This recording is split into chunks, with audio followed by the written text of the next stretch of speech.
Hey you guys, it's Amber. Welcome back to the channel. If you don't know me, I'm an author, freelance editor, all that good stuff. And today, what is today? The 23rd, December 23rd. I'm going to try to do a vlog for you guys. Writing vlog, of course. Maybe editing, that's what we're doing. And just try to get through as much of this as we can. I do know it is Christmas week because I wanted to maybe have a proof copy by the end of this week so I could actually see it before I uploaded this video. Then I realized I can't even show it because this is way too early because I've talked to friends and family, and based on the themes of this upcoming collection, we were thinking of actually releasing it in March instead of April. And also my husband and my best friend have both told me I need to change the title because it's just not going to work. Which sucks because I don't know if I've talked about this, but I think I've changed the title 3-4 times now. I don't remember. So that's something else I am going to take into consideration, because the fact that my husband and my best friend are polar opposites and they have both said the same thing makes me think, okay, let me take a look at that.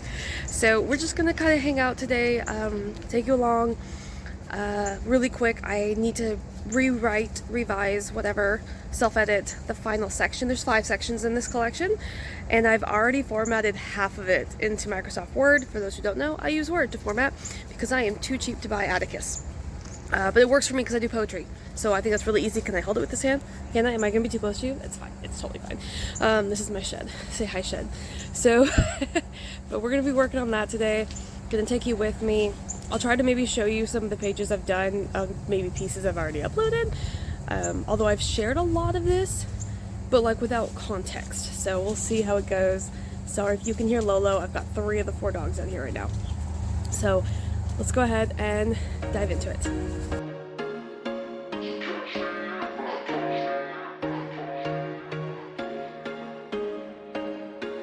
There was once a day that I would pray for you. I'd go and misbehave just so you'd notice too. Sneaking looks up and down from across the room.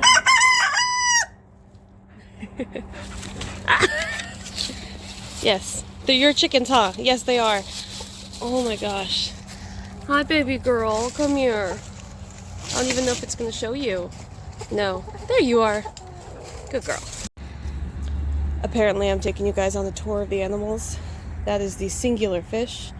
My mother bought 5 goldfish. He has survived, and oh my gosh, he's huge, and now he's gone again, but that's okay.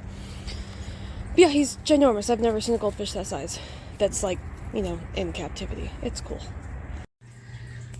Hey you guys. Okay, so this stack of papers, I wish I could tell you page count. I'm not sure, because the way that I structure my poetry collections is that I just write them.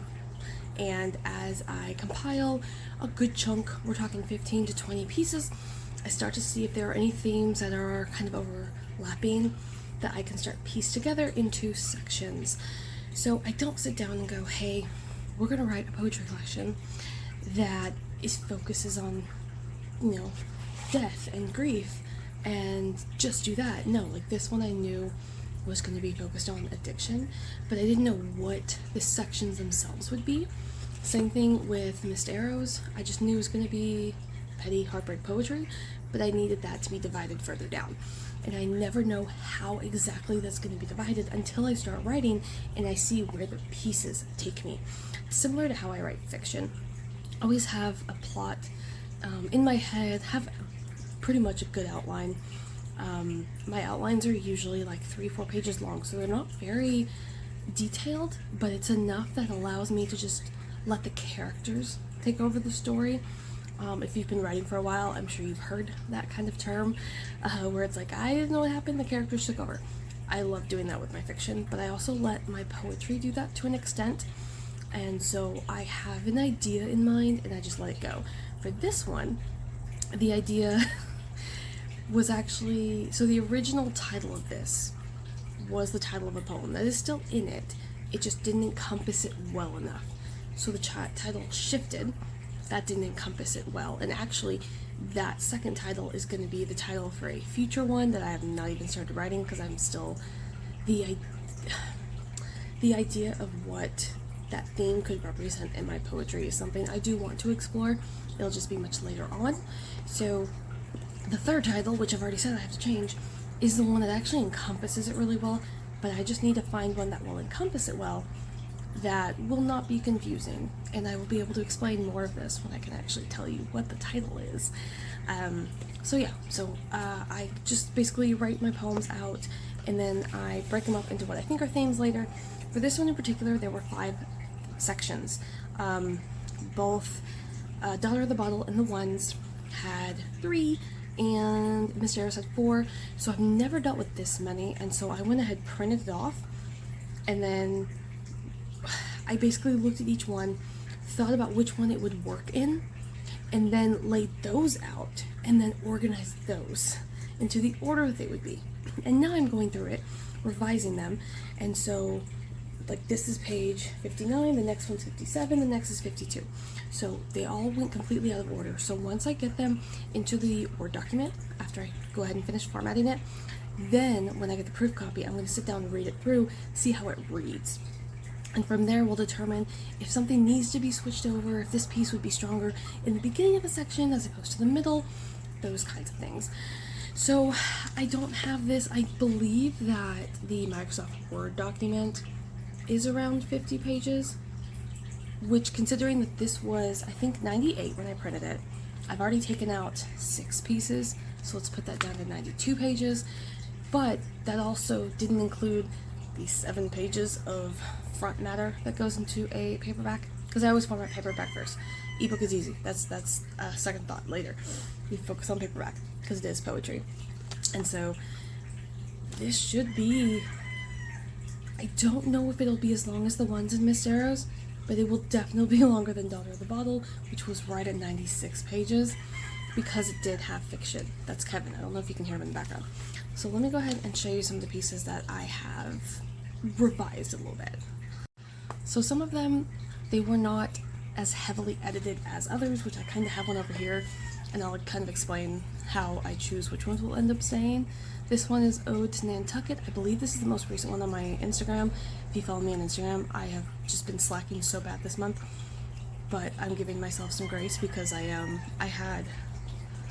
still have a client project that's due, but it's technically due January 1st. I just wanted it done before Christmas. That is not going to happen. I have come to terms with it. It will get done after Christmas, and that's okay. Like, I still have, I think, 9 days to get it done. And it's a lot. It's a bigger project than I normally do. So I want to give myself time to really look into it. But Ode to Nantucket, this one really only had some minor changes. And so here it was more of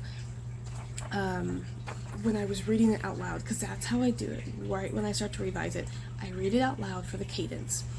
And if I stumble over a word or a set of words, or like pause where I shouldn't need to after a line break, that tells me something needs to be adjusted in the structure of the piece or in the word choice.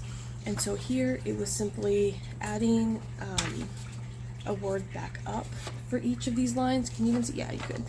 Adding a word up just so that the cadence of each line, it led you to read the next line a little bit more seamlessly. And then this final bit, I do this a lot. So you'll notice in some of my poems the rhyme scheme goes all the way through. In this particular one it doesn't, but it rhymes at the very end, so that you're hit with that rhyme that like scratches the itch in your brain kind of thing. But you don't need it throughout the whole thing, because this is first and foremost free verse poetry. That is what I want to focus on. I like to play around with structure. Also, something else that I will do after I get the proof copy is go through this book. Mary Oliver, she's the author of Devotions, which I was reading earlier this season. We're in winter, okay, in fall. And this is just her poetry handbook, and it breaks it down. Let me see if I can show you a little bit of the, yeah. So I just kind of want to go through all of it. If I can show you that, there we go. And just kind of go it like piece by piece, and just kind of give myself a lot of time, because I gave myself so much time with this one. The first one, I think, had the most time, but it was my very first self-publishing, so definitely had some like flaws there. The other two, I wanted them to be published within 6 months of the previous, because I was trying to build a backlist. With this one, I'm like, okay, I have 3 titles out. I have seen sales consistently every month for 6 months. They're 1 or 2 sales a month, but that's not the point. We're seeing consistent sales. And so I want to give myself time. So this one, it was going to be published 8 months later. It's actually going to be 7 because I just really love the new date that we chose, which will be in March. I already don't remember if I said that, and that was in the last 30 minutes. So we're going to go through this. And then the next poetry collection, I technically have 2 in my mind. It just kind of depends on which one I want to end up publishing first. And then I do want to get back into fiction, which I've said a million times. And it's just kind of, it's finding the time to do it, which is really difficult. And I always thought like, oh, when I'm out of school, I'm not going to have to do homework anymore. I've got plenty of time. No, it's a mental drain, especially because I work in retail, sales, retail, whatever you prefer to call it. And it is just exhausting dealing with people. Like, even when they're nice, it is exhausting. But that aside, this piece is one that was more, it was less me writing a poem and more of a stream of consciousness for whatever was going on in my head at the time. And a lot of these don't actually make it. Like I said, as soon as I printed this out and just read through them, made no edits, just read through them, I took out 6 pieces just automatically, knowing they were not strong enough, and I didn't know if they could be strong enough, and so I set them aside. I may come back to visit them, I may not, it just depends, but I just knew right away that they were not strong enough to stand with the collection as a whole. So this is, and I say stream of consciousness because there's not even structure to this one, just so you can see it. And this is one I haven't shared at all anywhere, but there's a lot more notes, because like, okay, do I want to focus on like, you know, the past, or want to focus on like the present, or how the past affected that? And so it's just, I don't know the direction that I wanted this stream of consciousness to take, and whether I want to include it, if it would still be as strong for it, I don't know. That's actually the one that I had stopped on, which sucks, because now it's like, great, let's go back to formatting, because we're halfway through, and now I have one that I literally is like a complete rewrite. And so it's like, okay, do I spend the time on that right now? Do I leave a placeholder in my formatting file just so I can keep making progress? Or I do, like I said, I still have the whole 5th section that needs to be revised, edited, that kind of thing. So that one's always on paper though. I always recommend to my clients, like when you're editing, you know, especially with fiction, it's a lot bigger, but you always want to have at least one that's on paper, because your brain thinks differently when you're writing it versus when you're typing it, and your eyes read it differently on a paper versus a screen. Screen, you are much more prone to skip ahead and skim in general, whereas paper, it kind of forces you to slow down, so you'll catch more things. And that's more for line editing, copy editing, but it can also be helpful for developmental editing, also because I think if you're a certain age, it's easier to like scribble your thoughts really quickly on paper than to type it up and make a comment and do this. So it's just how your brain works, that's all it is. I was trying to see, yeah, so this one, as you can see, there's 2 marks on it, so I don't even remember, no, yeah, it's actually 1 mark. I crossed out a word, rewrote the word, didn't like that word, added a different word, that'll be the word, and that's it. That's all the changes I need to make. So this has not been sent off to any critique partners yet. I have not even reached out to them, if I'm being perfectly honest. So I do need to reach out to them, but now it's Christmas, so I need to wait until January. But I'll reach out to them and then just kind of see how it is. I still don't know the word count, so that will be something I am sharing once I get this all formatted. Hopefully it's in this video. It just depends on how quickly I can work today, because I'm watching my timer on my camera, and I think this is already far longer than most of my writing vlogs. And I haven't actually started writing. I'm just telling you what I've already done. So let's go ahead, let's dive into it. I don't know how I'm going to be like filming and letting you see some of that stuff. I'm just not good at vlogging, which is why I really don't do it. And I only think you can see Chili. Is he there? Oh, there he is. Okay. He's basking right now. I don't know. He's super tired. I don't know what he's doing. Anyway, I will see you guys very, very soon as I update you on all of this.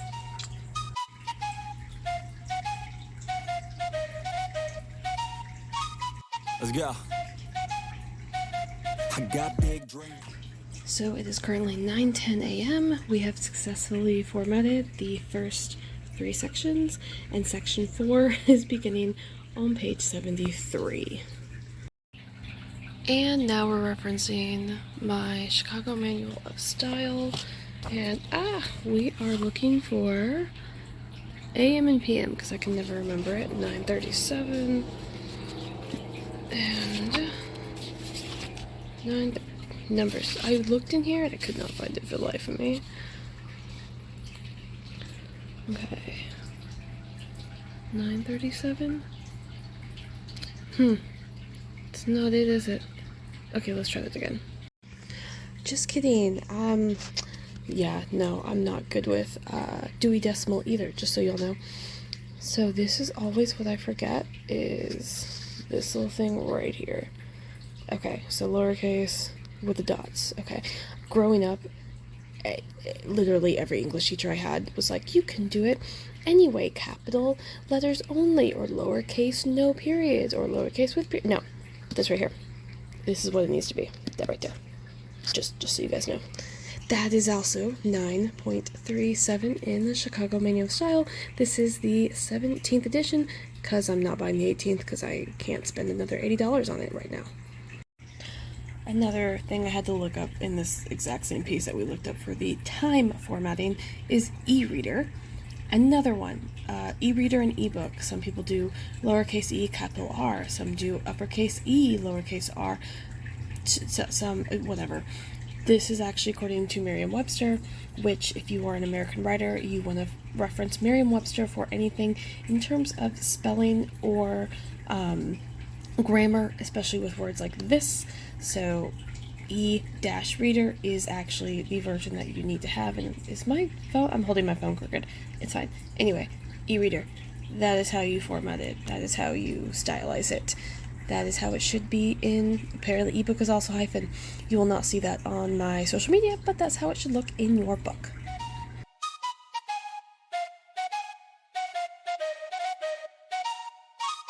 Let's go.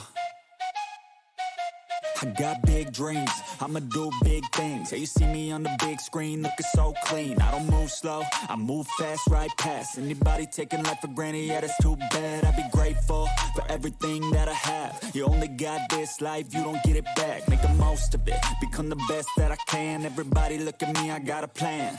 You gotta work hard, play hard, do it from the start. Cause how you do anything is everything is art. Stay consistent and do it every day. Don't let fatigue get in your way. Cause 10% of something is better than nothing. You better do something if you wanna be something. I can feel my stomach rumbling, I'm hungry. Big things coming, I ain't bluffing, yeah. No, I don't wanna stay the same, yeah. So I keep pushing through the pain, yeah. That's the only way to make a change.